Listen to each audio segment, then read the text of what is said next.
What a morning indeed, Ben Higgins. Fresh weekend. out of the beast of the belly, Dodger Stadium. Made it. I'm surprised. Feel almost hungover, which is weird because I didn't have a drop to drink. I can see this that. weekend. I can but see it's that. Still, there's a sense of like you went out and partied hard last night. I think part of it is simply the emotional intensity of being around all those people who are just crazy. I mean, even the players, everybody in that stadium was just a little too much. Sometimes the dial was turned way up.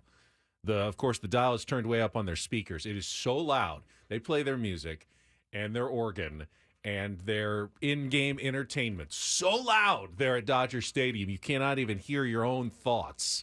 I know Petco Park is loud, but the Dodgers really do take it to another level. And at some point, I was actually a bit fearful for my safety, sitting out in what they called the auxiliary press box. It wasn't a press box. We were just in the first three rows of the farthest section away in left field, sitting with Dodgers fans, covering the game. And they stick you out out there. All the TV people were out there. Even the LA TV people were out there, so I didn't feel too bad about it. But it wasn't the worst place to watch. But as the night went on and Dodgers fans started getting rowdier, it definitely started feeling a little bit dicey in that ballpark. It's not a good feeling, man, if you've ever been to something that got out of control, right? A concert. I was at a concert one time and a guy pulled a knife. And there's a feeling of I'm trapped and I don't know what to do. And it starts brandishing this knife around at this concert. And you're just you're scared, man. You want to run for the exits. Certainly, man. There's no reason to be at a concert and a guy pull a knife. There's no reason to go to a baseball game and have the things that happen at that place consistently happen. And, listen, after if you tuned in this morning to hear me absolutely roast the Dodger fans, the Dodger organization, after a good night's sleep about it, I've decided that's exactly what you're going to get today here on Ben and Woods. There's no question. I expect nothing less. Absolutely sick to my stomach seeing that last night. Listen, there's a reputation that's been earned there, and it's been earned for a reason. This is not a one-off. Even though Dave Roberts thinks it was not a one-off. This kind of crap happens there all the time. Happened at the All-Star game, for Christ's sakes. At the All-Star game, which is an exhibition, a celebration of the best players in baseball. Full-scale brawls going on in the concourse at an All-Star game. Figure it out. Figure it out. Figure out how to have a couple of beers and go to a baseball game. Not everything needs to turn into MMA, and especially a playoff game. And I was so disgusted, man, the fact that not one Dodger player came out and tried to stop it. Dave Roberts didn't try to stop it.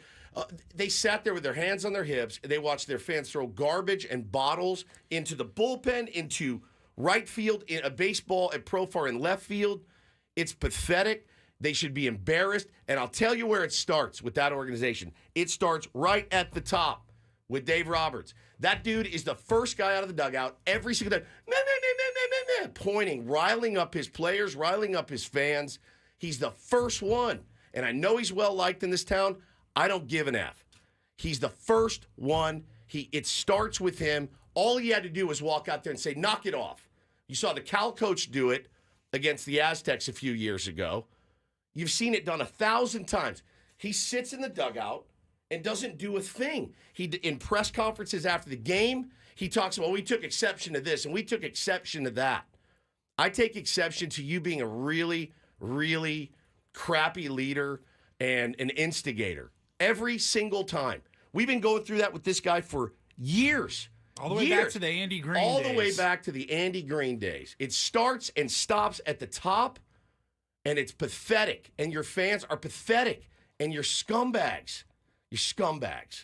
And that should never happen at a baseball game, ever. I do feel like, and actually my wife texted me and she said, why don't the Dodgers players walk out, like position by position, 100%. Stand out there with the Padres players, look out at their fans and just basically show them, hey, we're all together here. We're players. We're part of this fraternity. You hear that all the time. You hear it all the time. You see Mookie and, Fernando Tatis Jr. sitting down and doing a podcast together. There's a fraternity that goes beyond the extremely intense competition that does go on the field. And that was an intensely competitive game. But there's more that unites those players than divides them, even when they're on no question opposing teams. Yeah. So no question. It would have been a moment maybe for some solidarity that we didn't see from the Dodgers that would have been nice. And I get it. It was a chippy, competitive game between the two teams. Which, by the way, is fantastic. Fantastic. Which did have a spillover effect onto the fans. They just, and again, it's not everybody. I did meet a number of really cool Dodgers fans, but there was a lot that were not cool, that drank too much, had a guy just screaming obscenities behind me like the entire game, standing the entire game. And maybe, families out there, I get it. It's a playoff game. It's a baseball game. But I was in the middle of it. I was right above Jurickson, right above. There were fights in the first game that were spilling out over the field and arrests. That's the other thing. In game one, two Dodger fans, and there's very clear video of it being Dodger fans fighting each other, falling over the wall. You were right there, led away in handcuffs. That's game one. In the very same section that was doing that. Do we need to do the thing? Because that's what they do in this country. Like they did it. Hey, kids will see flavored cigarettes and flavored tobacco, and they'll want to try it, so we can't do it. You have fans spilling over. Do we need to ban alcohol sales, for the actions of a few? And it's not a few. This is every single year at Dodger Stadium. Do we need to do that? Do we need to ban alcohol? Because it's ridiculous. Now in other sports, you can, like in football, if fans start getting unruly, throw things on the field, they can call a 15-yard penalty. They can actually do some things to impact the game to try to correct fans' behavior. In baseball, they don't really have a mechanism. You can't assign an out. Foul. Ball one. Right. They don't do that. And the only thing that I could come up with, it would be extreme, because you don't want to forfeit. I saw people calling, hey, this game should be forfeit. You have to play the game. You start throwing things on the field in a playoff series. You don't get any more home games. Games 3, 4, and 5, if necessary. But what's to stop a fan from dressing up in other gear? You know what I mean? Like somebody going in and playing double agent. But there should there needs to be something done, man. But and you think about it. It happened in the playoffs last year. Yankee fans did it to the Guardians, and Aaron Judge walked his ass out there and told them to stop. Who better to do that than Shohei Ohtani? To walk out and say, guys, what are we doing here? What are we throwing baseballs out on the field for? You'd never see it. Never see it from any of the leadership of that team. Never. They sat there, they watched it, they ran their mouths after the game. And, listen, you plunk one of our players. I thought it was on purpose. So did Dan Plesac. So did Steve Phillips. These are guys who've been around the game for combined. You can disagree on that opinion if you want, but it's certainly a valid opinion to think that Jack Flaherty hit Tatis there, or was extremely uncaring as to whether he came so far inside that he hit him because he did not want to face him at that point. Ian says Shohei was embarrassed last night. You could tell. No, I couldn't, because he was sitting in the dugout. I couldn't tell he was embarrassed. Get your ass out there and tell them to stop. Period. You don't throw balls at players, Have you guys ever seen the movie Roadhouse? And Jeff Healey and his band are sitting up on stage playing, and they have a cage in front of them because people throw stuff at them. Is that where we're headed at Chavez Latrine? It's absurd. It should never happen, ever. And like you said, Benny, it would have gone a long way to see just one player walk out there. I don't care if it's Kike Hernandez. I don't care if it's Max Muncy. I don't care if it's Will Smith. Go out there and tell them to stop acting like animals. I mean, that's just absurd. There's so many layers to it also. There's 1,000 layers. Jurickson Profar, of all people, making that incredible catch, robbing Mookie Betts of a home run. And then he's chirping with the Dodger fans out in left field. How great were those fans? Right. At the time, how great were those fans? It was awesome. The guy goes, oh!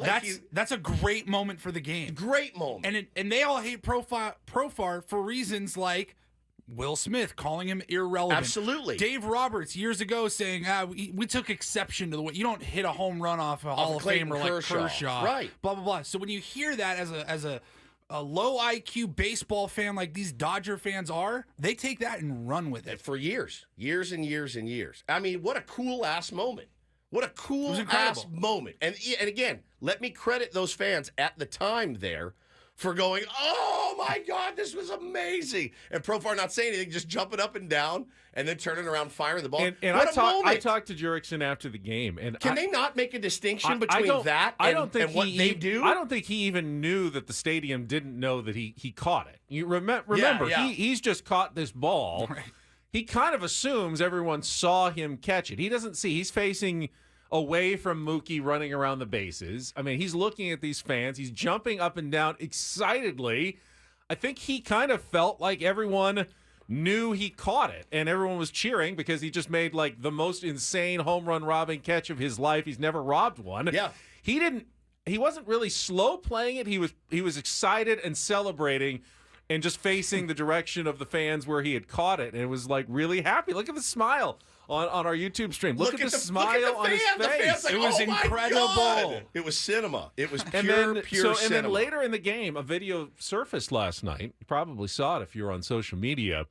Right before the incident of the ball throwing onto the field, Jurickson went out and kindly handed him a ball, smiling. Here's your souvenir that I took away from him. Like a really cool fan-player interaction moment. That fan immediately just chucked it onto the field. Not at Jurickson, though. Just chucked it. You could say that was dumb, but he was like, he's playing back at Jurickson. But then other people started throwing all the rest of the junk onto the field, and that's where, Jurickson lost his mind. It was even worse in right field with the trash or whatever that was coming out at Tatis. I couldn't see that as well. Sitting right there on camera, next to these people. The guy, there he is, right there. Doesn't do a thing. Now, again, if you're a security guard in Dodger Stadium, whatever you make, you don't make enough. Like those window washers the other day. I don't know what your salary is, Can I but quickly it should be say I didn't talk to really any of the security guards. The staff interactions I had, fantastic. Like the people who worked at Dodger Stadium in the press box down below, so helpful for me, getting through it. So I just want to say that they did treat me quite well while I was there. Yeah, but again, there's so much more that they could have done last night. That delay, by the way, was 12 minutes long. So let me ask you this. We'll have audio of Dave Roberts talking about it and about all the games he's seen at Dodger Stadium, and he's never seen anything like that. One unruly fan, whatever. 12 minutes, man. What did you think was going on in that 12 minutes that you couldn't have gone out to do something? Take some accountability, which you never do. You never do. And it's a disease in that organization, and it goes all the way up to their broadcaster, Joe Davis. It goes all the way up to Dave Roberts. There's no accountability. It's always the injuries. It's always the energy. They didn't beat us. We beat themselves. They're look in the mirror and take some accountability for your actions, or I guess in last night's case, your non-actions. You didn't do anything, and you absolutely could have and you should have. And you can rest assured that it's not going to happen at Petco Park. It's not happening. State of the Union coming up, 8 a.m. this morning. Pretty fired up. All right, we will.